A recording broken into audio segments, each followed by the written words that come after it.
Welcome to Exponential News, your daily dose of what's happening at the edge of the exponential age.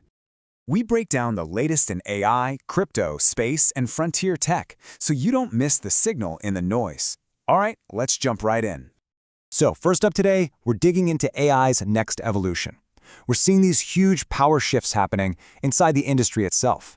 I mean, the whole game is changing, from the silicon all the way up to the software. And you really can't talk about this without starting with the company that's powering basically everything, Nvidia. They just had another absolutely monster quarter, and their CEO, Jensen Huang, he's not just thinking about next year, he's looking way out to the end of the decade. And what does he see? Get this, a $3 to $4 trillion market for AI infrastructure alone. Now, this isn't just wishful thinking. It's a forecast that's backed up by their insane $46.7 billion in revenue just for Q2. And the logic is simple. The next wave of AI, reasoning AI, is going to need 100 times more computing power than the chatbots we use today. So here's the real takeaway. NVIDIA's vision goes way beyond just selling more chips. They genuinely see themselves as laying down the foundation for a whole new industrial revolution. One that's going to spark trillion-dollar changes in energy and hardware, basically across the entire global economy. It's a huge bet. Okay, so while NVIDIA is building that foundation, the giants up in the software layer are battling for what's going to run on top of it. And we just saw a massive move from Microsoft. For years, Microsoft's whole AI strategy was built around their huge investment in OpenAI. But now they've launched their own in-house model family called Mai, and that just changes everything. They're moving away from relying on a partner to a brand new playbook, total independence, controlling their own costs, and, crucially, owning their own IP. And this is the new reality, folks. With all the tension rising over who gets what cloud business and who owns the IP, Microsoft just decided, you know what, we're going to build our own. This move instantly transforms them from OpenAI's biggest cheerleader into one of its toughest competitors. We're now looking at a real three-way race between them, Google, and Amazon. But listen, it's not all about the giants. There's a challenger out of Singapore, Sapient Intelligence, that just dropped a bombshell. And it kind of calls into question this whole bigger is better idea in AI. Okay, just look at this chart. This is a benchmark for abstract reasoning, and the results are pretty wild. Sapient's new model, the HRM, scored over 40%. That's better than the models from OpenAI and Anthropic. Now here's the kicker. It did this with only 27 million parameters. To put that in perspective, the models it beat have billions, maybe even trillions of parameters. It's tiny in comparison. And this could be a total game changer. I mean, if these small, efficient, brain-inspired models can actually outperform the massive ones, it could slash training costs and the need for all that computing power. This kind of breakthrough could seriously democratize AI, letting smaller teams all over the world build really powerful stuff. All right, let's shift gears for our next section. We're going to look at how all this tech is being applied in some brand new places. I'm talking everything from the quantum realm to the world of crypto. First up, there's a huge breakthrough from a company in Montreal called Kothar Computing. They're taking on one of the gnarliest problems in all of science, quantum mini-body simulations.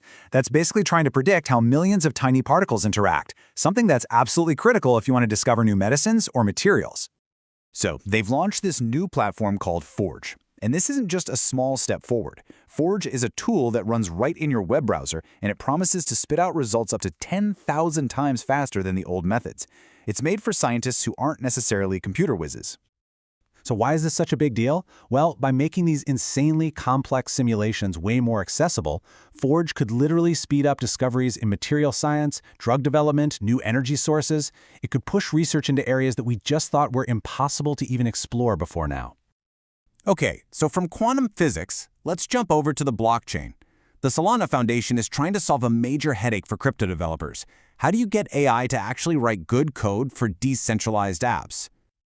To figure this out, they've launched something called Solana Bench. It's basically the first ever standardized test to see how good AI models are at writing blockchain code. The idea is that by creating a global standard, they can help developers build up to 10 times faster. That's a huge productivity boost for the whole crypto ecosystem. And speaking of crypto, that brings us to our final section. We're going to look at how the digital asset economy is finally starting to grow up, moving beyond just speculation and into real-world stuff, like payments and corporate finance. First up is a company called Rain, and they're quietly building out the plumbing to let you spend stablecoins, those digital tokens pegged to the US dollar, as easily as you'd swipe a credit card right from a Visa.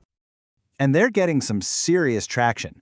They just raised another $58 million. And with regulations getting clearer in the US and Europe, Rain is already processing over $1 billion a year in transactions in more than 150 countries. And look, this is a huge deal because what they're doing is building the rails for global stablecoin payments. This is that critical link that could finally merge the worlds of crypto and traditional finance, making digital currency just a normal part of how we buy things every day. And it's not just us regular folks. The big money is moving in. We're seeing this powerful trend of major corporations and investment firms scooping up massive positions in top crypto assets like Ethereum and Solana. Just take a look at these numbers. Bitmine Immersion Technologies now holds over $7.6 billion worth of ETH. And over on the Solana side, you've got companies like Sharps Tech and Upexi holding millions of SOL on their balance sheets. This isn't retail FOMO, this is a calculated institutional strategy. So all of this really leaves us with one big question, doesn't it?